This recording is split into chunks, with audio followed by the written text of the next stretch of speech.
الحمد لوليه والصلاة والسلام على النبي الأمي الكريم الرؤوف الرحيم وعلى آله وأصحابه الطيبين الطاهرين.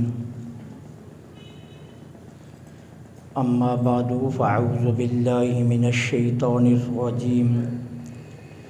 بسم الله الرحمن الرحيم. يا أيها الذين آمنوا اتقوا الله وكونوا مع الصادقين.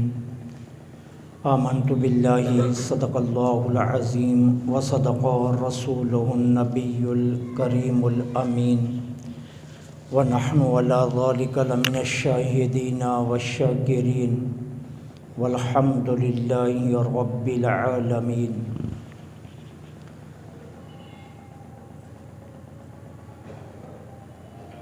رضيت بالله ربا وبالإسلام دينا وبمحمد صلى الله عليه وسلم نبيا. مولاي صل وسلم دائما أبدا على حبيبك خير الخلق كلهم فإن من جودك الدنيا وذرتها ومن علومك علم اللوح والقلم.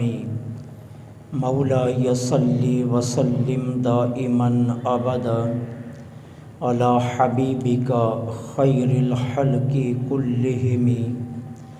ثم الرضا عن أبي بكر وعن عمر وعن علي وعن عثمان ذي الكرم. مولاي صل وسلم دائما أبدا على حبيبك خير الخلق كلهم.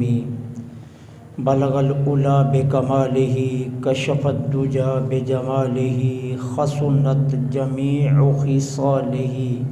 صلوا عليه وآله وأصحابه وسلموا تسليما كثيرا كثيرا كثيرا. تمام تعریفیں اللہ رب العالمین جل سبحانہ و تعالی کے لیے خاص ہیں، جو ہم سب کا مالک بھی ہے اور ہمارا خالق بھی. وہی معبود حقیقی ہے، وہ وحدہ لا شریک ہے، کوئی اس کا شریک نہیں. کائنات ارض و سما کے ہر ذرے کے بدلے میں تا قیام قیامت بغیر کسی وقفے کے اربوں خربوں کے حساب سے درود و سلام آقا نامدار مدنی تاجدار فخر دو عالم امام الانبیاء خاتم المرسلین سرکار مدینہ راحت قلب و سینہ صلی اللہ علیہ وآلہ وسلم کی ذات پاک پر، کہ جن کے صدقے میں اللہ جل سبحانہ و تعالی نے ہمیں طرح طرح کی نعمتوں سے مالا مال فرمایا. ذی وقار معزز و مکرم سامعین، خلافت راشدہ کے دور میں ہی فتوحات کا لامتناہی سلسلہ شروع ہو چکا تھا، اور تبلیغ کا کام بھی ساتھ ہی جاری کر دیا گیا تھا.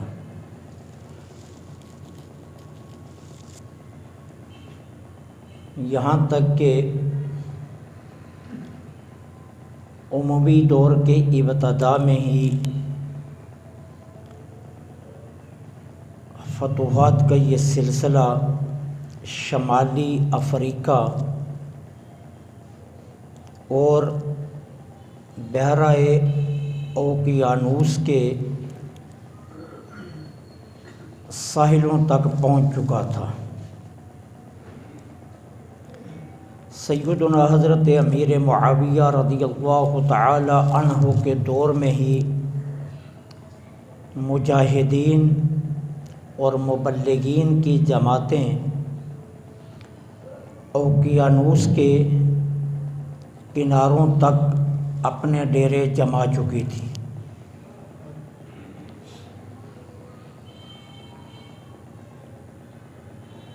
پھر یہ سلسلہ رکا نہیں بلکہ بڑھتا چلا گیا، یہاں تک کہ اسلامی سرحدیں بخارا، سمرقند اور کاشغر تک پھیل گئی۔ پھر ایک نوجوان جرنیل اٹھا اور اس نے ہندوستان میں وادی سندھ کو بھی تسخیر کر دیا۔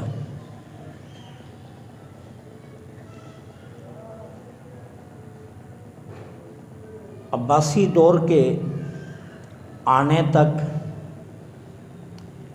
اسلام کی سرحدیں بہت دور تک پھیل چکی تھی۔ جہاں مجاہدین اپنا کام کر رہے تھے وہاں مبلغین بھی مسلسل اسلام کی ترویج و اشاعت کے لیے مصروف عمل تھے۔ ایک طرف یہ عالم تھا تو دوسری طرف طارق بن زیاد اور موسیٰ بن نصیر نے اسپین پر اسلام کے جھنڈے گاڑ دیے تھے، اور آج دنیا جس کو ارضی کائنات کی جنت فرانس کہتی ہے، یہ مسلمانوں کے زیر نگیں تھا۔ عباسی دور شروع ہوا تو ہارون الرشید، امین الرشید اور مامون الرشید نے بغداد کو علم کا عظیم مرکز بنا دیا۔ پہل تو یہ دجلہ کے کنارے پر ایک غیر معروف قصبہ تھا، لیکن مسلمان حکمرانوں نے مسلسل اس پر اپنی توجہ مرکوز رکھی اور یہاں بڑے بڑے محلات، سرائیں اور مساجد تعمیر کروا کر بغداد کو پوری دنیا کے لیے ایک نمونہ بنا کر رکھ دیا۔ آپ اس سے اندازہ کیجئے کہ صرف بغداد میں 60,000 مساجد تھی اور 20,000 سے زائد مسافروں کے ٹھہرنے کے لیے سرائیں تھیں۔ شان و شوکت کے اعتبار سے دنیا کی اسے دلہن کہا جاتا تھا، لیکن دوسری سمت اموی دور کے ابتدا میں ہی، یعنی آپ کہہ سکتے ہیں کہ دوسری صدی ہجری کے آغاز میں ہی، جہاں سیاسی، معاشرتی، اقتصادی اور علمی امور پر کام ہوا، وہیں افکار و نظریات بھی کھل کر سامنے آئے، اور اموی دور میں ہی کئی گروہ افکار و نظریات کی بنیاد پر معرض وجود میں آ گئے۔ خود سب سے پہلے جو گروہ معرض وجود میں آیا وہ شیعان علی کا تھا،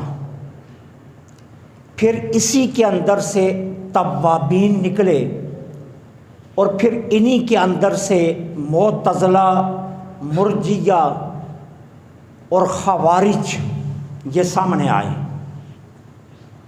اس طرح افکار و نظریات کی دنیا میں بھی ان گروہوں نے اپنا پرچار شروع کر دیا۔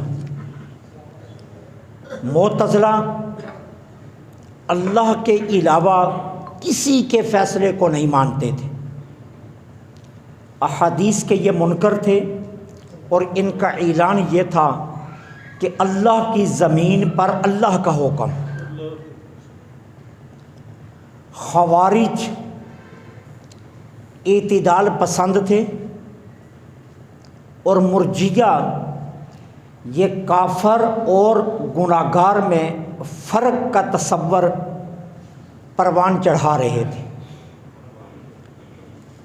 یہ وہ دور تھا جب افکار و نظریات کی جنگ میں اور ان گروہوں کے معرض وجود میں آنے کی بنیاد پر مسلمانوں کے نظریات میں بہت بڑا خلا پیدا ہوا، یہاں تک کہ ہارون الرشید کا دور جب شروع ہوا تو خلق قرآن کے مدعی بھی سامنے آ گئے۔ تصوف کی دنیا میں ظاہر پسندوں کا قبضہ تھا، اور ظاہر پسندوں نے خلافت راشدہ کے تصوف کا حلیہ سرے سے بگاڑ کر رکھ دیا تھا۔ اگرچہ بغداد میں بیت الحکمت کے نام سے جو امین الرشید اور مامون الرشید نے اسلام کی سب سے بڑی لائبریری قائم کی تھی، جہاں بڑی تیزی کے ساتھ مفکرین اسلام پر کام کر رہے تھے، وہیں پر یونانی فلسفے نے بھی اپنے پنجے گاڑے ہوئے تھے۔ ایرانی اپنا پورا اثر و رسوخ بغداد میں دکھا رہے تھے، اور مسلمانوں کے نظریات و فکروں میں بہت بڑا انتشار پیدا ہو رہا تھا۔ ظاہر کے حالات یہ تھے، جب اللہ تعالی عز و جل نے بغداد کی سرزمین پر 210 ہجری میں محمد قواری رحمت اللہ علیہ کو ایک بیٹا عطا کیا، جو بعد میں جا کر جنید بغدادی کے نام سے شہرت پائی۔ آپ کے والد ماجد اصل میں ایران کے رہنے والے تھے، اور ان کا کاروبار تھا شیشے کا، اسی وجہ سے ان کو قواری کہا جاتا تھا، کاف 2 نقطوں والا۔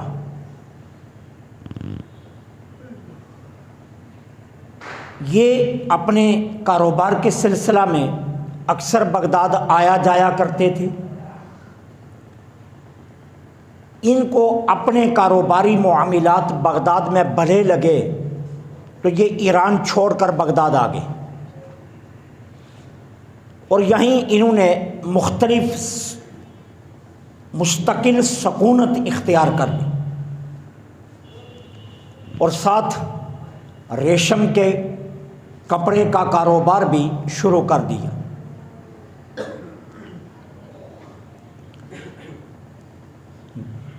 دو 210 ہجری میں حضرت جنید بغدادی رحمۃ اللہ علیہ کی ولادت بسعادت ان کے ہاں ہوتی ہے۔ ابھی حضرت جنید بغدادی 5 برس کی عمر کو نہیں پہنچے تھے کہ والد ماجد کا وصال ہو گیا۔ اب ان کی پرورش کی ساری ذمہ داری ان کی والدہ ماجدہ کے سر پڑی۔ والدہ ماجدہ نے فیصلہ یہ کیا کہ جنید کو اپنے بھائی جو حضرت جنید کے ماموں ہیں اور آپ کی والدہ کے بھائی عقیقی ہیں حضرت سری سقطی رحمۃ اللہ علیہ کے حوالے کر دیا تربیت کے لیے۔ حضرت سری سقطی رحمۃ اللہ علیہ بھی بغداد کے ایک تاجر تھے اور شہر بغداد میں مسالہ جات کی ان کی دکان تھی۔ ان کا اصول کاروبار عام لوگوں سے ہٹ کر تھا، اس وجہ سے ان کی دکان پر ہر وقت رش رہتا تھا۔ اور دوسری سمت گھر کا عالم یہ تھا کہ باطنی طور پر، فکری طور پر، نظریات کے اعتبار سے یہ تصوف کی طرف بے حد مائل تھے، اس لیے ان کے گھر ہر وقت مجلسیں لگی رہتی تھی اہل تصوف کی۔ حضرت سری سقطی رحمۃ اللہ علیہ نے ابتداءً حضرت جنید بغدادی کو حفظ قرآن پر لگا دیا۔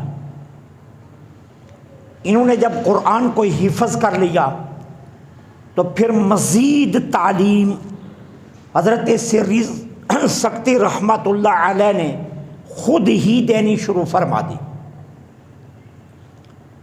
لیکن اکثر اپنے گھر میں ہونے والی مجالس میں حضرت جنید بغدادی کو ساتھ بٹھا لیا کرتے۔ جنید بغدادی بڑی گہرائی کے ساتھ اہل تصوف کی مجالس کو سنا کرتے۔ ایک دن حضرت سری سقطی رحمۃ اللہ علیہ کے ہاں مجلس علم گرم تھی، بات شکر پر جا پہنچی۔ بڑے بڑے اکابر صوفیاء بیٹھے ہوئے تھے، ہر کسی نے اپنے اپنے لحاظ سے شکر کی تعریف کی۔ حضرت جنید بغدادی کی عمر 7 برس تھی۔ اتنے اکابر صوفیاء میں اتنی چھوٹی عمر کا بچہ سوچ بھی نہیں سکتا تھا کہ اس مجلس میں کوئی میری طرف بھی متوجہ ہوگا، لیکن خلاف توقع حضرت سری سقطی رحمۃ اللہ علیہ حضرت جنید بغدادی کی طرف متوجہ ہوئے اور فرمایا، بیٹے تم بتاؤ شکر کی تعریف کیا ہے؟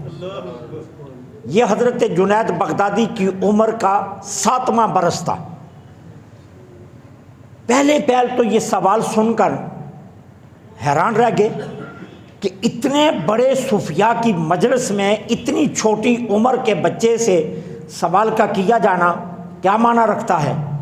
لیکن پھر فوراً بولے کہ شکر کی تعریف یہ ہے اللہ کی ذات پر کسی کو ترجیح نہ دی جائے اور اللہ کی کسی نعمت کا کفر نہ کیا جائے۔ صوفیاء نے جب یہ تعریف سنی تو دنگ رہ گئے کہ یہ وہ تعریف تھی جو کسی صوفی نے ابھی تک نہیں کی تھی، جو اس 7 برس کے عمر کے بچے نے کر دی۔ اب تمام صوفیاء کی توجہ کا مرکز جنید بغدادی بن گئی۔ حضرت سری سقطی رحمۃ اللہ علیہ کو بھی پتہ چل گیا کہ یہ بچہ مستقبل کا بہت بڑا انسان بنے گا۔ انہوں نے اپنی تمام تر توجہات حضرت جنید بغدادی کی ذات پر مرکوز کر دی۔ 10 برس کی عمر میں پہنچے تو علوم فقہ کو شروع کر دیا، اور صرف ابھی 20 برس کی عمر کو پہنچے تھے کہ تمام وہ علوم جو بغداد میں شہرت رکھتے تھے وہ جنید بغدادی پڑھ چکے تھے،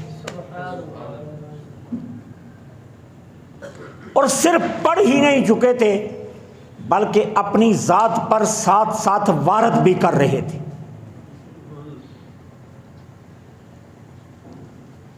پھر آپ بغداد کی سرزمین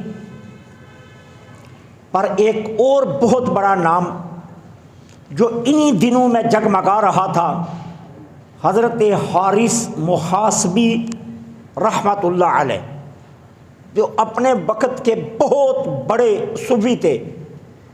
جنید بغدادی مزید تحصیل علم کے لیے ان کی بارگاہ میں چلے گئے. 10 برس ان کے پاس رہے اور پھر یوں سمجھ لیجیے کہ گوہرے نایاب بن کر وہاں سے نکلے.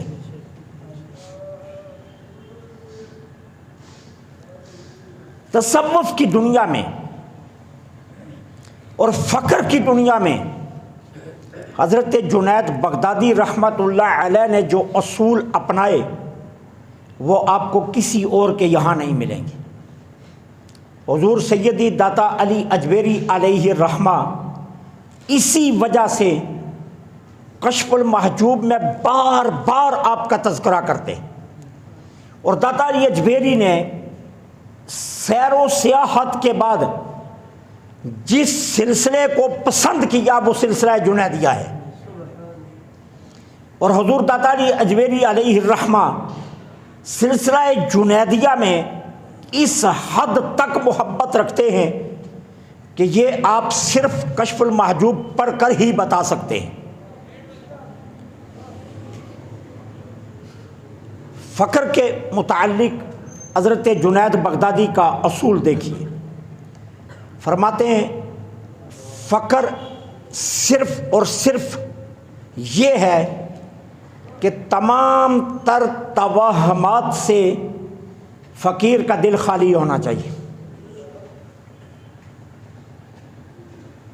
اب اگر ایک انسان حضرت جنید بغدادی کے اس اصول کو اپنی ذات پر وارد کرے تو وہ ہاتھ کھڑے کر جائے گا. یہ دل پر اتنا قبضہ کہ دل میں کوئی وہم نہ آئے، یہ کیسے ممکن ہے؟ دل تو وسوسوں کا مرکز ہے، دل تو خیالات کا مرکز ہے، دل تو تصورات کا مرکز ہے. جہاں ہر لمحے خیالات انگڑائی لے رہے ہیں، جہاں وسوسات ہر لمحے اٹھ رہے ہیں، اور کوئی ایک لمحہ بھی ایسا نہیں ہو سکتا کہ جہاں دل میں کوئی وسوسہ موجود نہ ہو. لیکن جنید بغدادی فرماتے ہیں فقر ہے ہی اس کا نام کہ دل کو توہمات سے خالی کر لیا جائے. اب اگر آپ اس کو الٹ کر کے پڑھیں تو الٹ اس کا کیا بنے گا کہ فقیر اس کو کہا جائے گا کہ جس کے دل میں ایک لمحے کے لیے بھی یاد الہی سے غفلت نہ پائی جائے.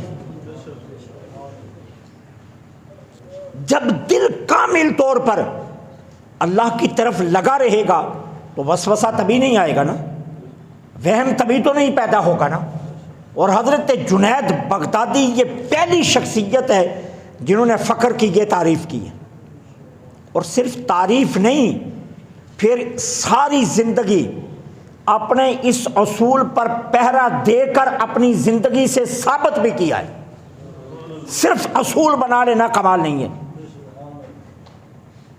قانون تو ہم اپنے ملک میں بناتے ہیں، قانون تو جگہ جگہ بنتے ہیں، قانون کی کمی نہیں ہوتی ہے، اس پر عمل کی کمی ہوتی ہے. حضرت جنید بغدادی نے جو قانون فقیر کے لیے بنایا اس کو اپنی ذات پر وارد کر کے بھی دکھایا کہ زندگی کا ایک لمحہ، جنید بغدادی کی زندگی کا ایک لمحہ بھی ایسا نہیں ہے کہ ان کا دل یاد الہی سے کبھی غافل ہوا.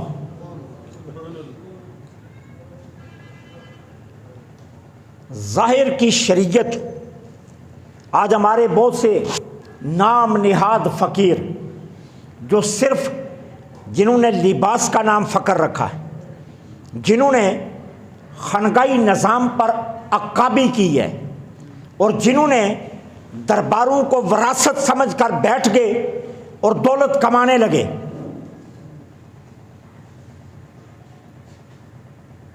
وہ شریعت کی ظاہری پابندیوں سے اپنے آپ کو دور رکھتے ہیں اور کہتے ہیں فقیر کا شریعت سے تعلق نہیں ہے. جنید بغدادی رحمت اللہ علیہ فرماتے ہیں اگر فقیر ظاہر کی شریعت پر عمل نہیں کرتا تو وہ باطن کی شریعت کبھی اپنا ہی نہیں سکتا. باطن کی شریعت، شاعر اسلام کی پابندی، یہ تبھی انسان کے دل میں آتی ہے کہ اگر وہ ظاہراً شریعت کا پابند ہو، اور اگر ظاہراً شریعت کا پابند نہیں ہے تو جبہ پہننے سے، لباس پہننے سے، خانگاہی نظام پر عکابی کرنے سے، کسی دربار کا مجاور یا کسی دربار کا متولی بننے سے وہ صاحب فقر نہیں ہو سکتا۔ یہ حضرت جنید بغدادی کا اصول ہے۔ پھر دیکھیے حضرت جنید بغدادی علیہ الرحمہ نے اپنے ماننے والوں کے لیے جو اصول مرتب کیے وہ اصول دیکھیے۔ فرماتے ہیں درویش اتنی دیر تک فقیر نہیں بن سکتا جتنی دیر تک 8 خصلتیں اس میں نہ پائی جائیں۔ کہا پہلی خصلت، اس کے اندر ابراہیم علیہ السلام جیسی سخاوت ہونی چاہیے۔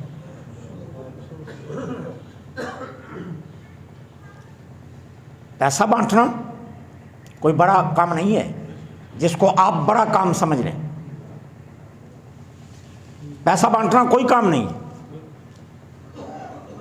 رزق بانٹنا یہ بھی کوئی کام نہیں، خوراک بانٹنا یہ بھی کوئی کام نہیں، مسکراہٹیں بانٹنا یہ بھی کوئی کام نہیں ہے۔ حضرت جنید بغدادی کی نظر کہاں ہے ذرا دیکھیے۔ کہتے ہیں ابراہیم علیہ السلام کی سخاوت کیا ہے؟ فرماتے ہیں ابراہیم علیہ السلام کی سخاوت یہ ہے کہ اللہ کی رضا کے لیے بیٹا بھی قربان کر دی۔ کہا فقیر کو یہاں ہونا چاہیے، فقیر اس منزل پر ہو تب فقر اس کے پاس آتا ہے، ورنہ وہ صرف دعوے دار ہے۔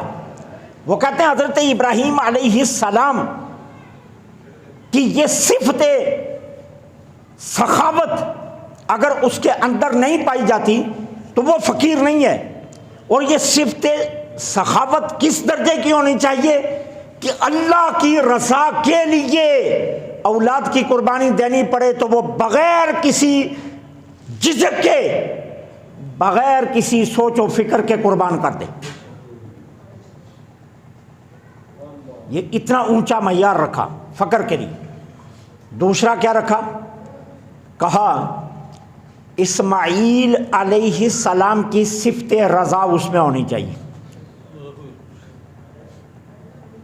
14 برس کا بیٹا ہے، چھوٹی عمر تو نہیں ہے نا، 14 برس کے تھے اسماعیل علیہ السلام جب جناب ابراہیم ذبح کرنے کے لیے لے کر چلے،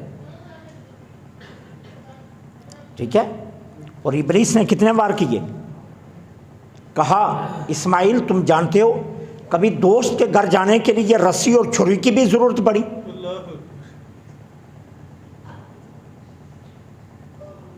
تو ہاتھ تو نہیں پکڑا ہوا تھا حضرت ابراہیم نے اسماعیل علیہ السلام کا۔ اسماعیل بھاگ بھی تو سکتے تھے، اپنی ماں کے پاس بھی تو آ سکتے تھے، حضرت ہاجرہ کے پاس، کہ ماں میرا باپ ابراہیم کہہ رہا ہے دوست کے ہاں چلے ہیں، لیکن سچ بات یہ تو مجھے ذبح کرنے لے چلے۔ ابلیس کو جواب کیا دیا؟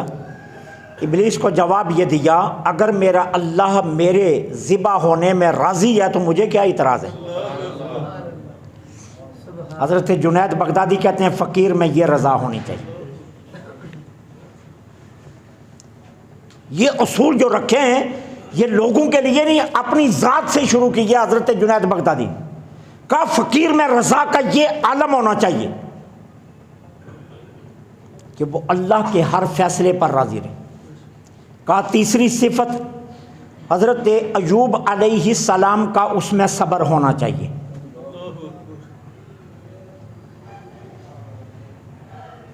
کتنی بڑی آزمائش ہے۔ صرف یہی نہیں کہ بیویاں ساتھ چھوڑ گئی، ایوب کو اٹھایا اور جہاں پورا قبیلہ کوڑا پھینکتا تھا وہاں آ کر بٹھا گئے۔ صرف یہی سمجھتے ہیں آپ جانتے ہیں ایوب علیہ السلام کے استبل میں ایک ہی کے وقت میں 2,000 گھوڑے، 3,000 اونٹ اور 40,000 بکریاں اور بہریں ہوتی تھی۔ یہ اللہ کا نبی اتنا امیر تھا، لیکن جب آزمائش میں آئے سارے استبل ویران ہو گئے۔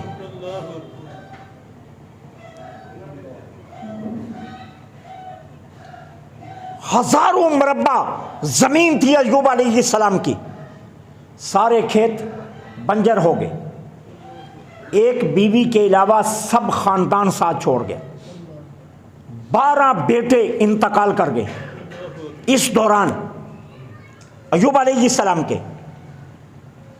قربان جائیں، صبر کی بھی اخیر ہے، اتنی بڑی آزمائش کے باوجود ایک آنسو بھی آنکھ میں نہیں آیا، اور ہر خبر پر کیا کہا، اگر تو راضی ہے تو مجھے کیا اعتراض ہے۔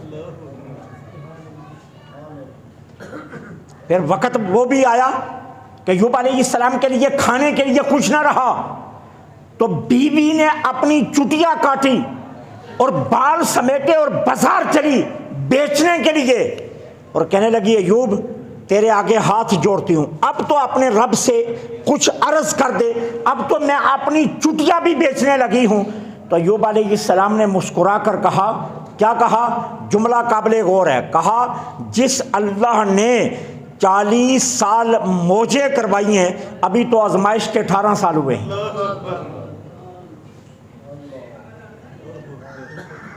ہم تو 18 سال تو دور کی بات ہے، ہم تو 18 گھنٹے آزمائش میں نہیں گزار سکتے، اور نبی کہہ رہا ہے کہ ابھی 18 سال ہوئے ہیں، یہ تو کچھ بھی نہیں ہے۔ حضرت جنید فرماتے ہیں فقیر کے لیے صبر ایوب ہونا چاہیے، سب کچھ لٹ جائے اجڑ جائے، لیکن فقیر کے دل پر ایک لمحے کے لیے بھی خیال بد نہیں آنا چاہیے، زبان پر ایک لمحے کے لیے بھی شکوہ نہیں آنا چاہیے۔ اور جب وجود مسعود پر گوشت نہ رہا،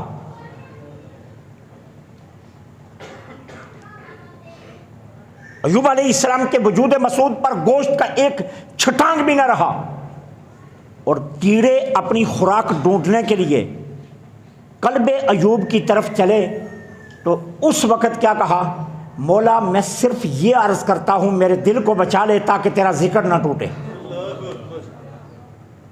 زندگی نہیں مانگی، یہ نہیں مانگا کہ میں زندہ رہوں، اگر دل کو کیڑا لگ گیا تو میں زندہ کیسے رہوں، کہا نہیں تیرا ذکر نہیں ٹوٹنا چاہیے۔ حضرت جنید فرماتے ہیں ایوب کا صبر ہونا چاہیے۔ چوتھی صفت، کہا زکریا علیہ السلام کا اشارہ ہونا چاہیے۔ اشارہ، جب حضرت زکریا علیہ السلام نے دعا مانگی نا، یا اللہ مجھے بیٹا دے، اور 80 برس کی عمر میں پہنچ گئے، 78 برس کی عمر کی بیوی اور 80 سال کا نبی، تو اللہ نے وہی کی ہم تجھے بیٹا دینے لگے۔ تو کہا مولا اس عمر میں بھی کبھی بیٹا ہوا؟ یہ بھی کوئی عمر ہے جہاں تو کہتا ہے کہ بیٹا ہونے لگا ہے؟ اللہ نے فرمایا ہاں ہوگا۔ کہا پھر میں کیسے مان جاؤں 78 برس کی بڑھیا با امید ہوگی؟ تو اللہ نے فرمایا زکریا جس دن تیری بیوی با امید ہوگی تیری زبان بند ہو جائے گی، اور تم 3 دن تک کلام نہیں کر سکے گا مگر اشارے کے ساتھ، قرآن کہہ رہا ہے۔ اب حضرت جنید بغدادی کیا فرماتے ہیں کہ فقیر کی صفت اشارہ ہونی چاہیے زکریا علیہ السلام والی۔ کیا مطلب؟ فقیر بولے کم، اللہ کو یاد زیادہ کرے۔ یہ صفت چوتھی۔ پانچویں صفت، کہا یحییٰ علیہ السلام کی غربت اس میں ہونی چاہیے۔ فقیر میں، فقیر 1 کروڑ کی گاڑی پر نہ بیٹھے، فقیر کے 10 مربع زمین نہیں ہونی چاہیے، فقیر کے پاس 10 بینکوں میں اکاؤنٹ نہیں ہونے چاہیے۔ حضرت جنید فرماتے ہیں فقیر کا عالم کیا ہونا چاہیے؟ یحییٰ علیہ السلام کی طرح غربت ہونی چاہیے کہ یحییٰ علیہ السلام اللہ کے نبی ہو کر صرف پوری کائنات میں ان کی کل وراثت کیا تھی؟ ایک لباس جس کو دھوتے تھے اور پھر دوبارہ پہن لیتے تھے، اور ایک چادر جس کو کمر سے باندھتے تھے جس دن لباس دھونا ہوتا تھا۔ اس کے علاوہ نبی کے پاس اور کچھ نہیں تھا، یہ کل ملکیت تھی۔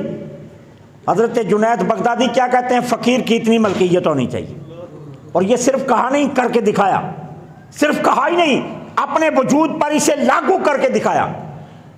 کہا یحییٰ علیہ السلام کا اس کے پاس غربت ہونی چاہیے، اور عیسیٰ علیہ السلام کا اس کے پاس توکل ہونا چاہیے۔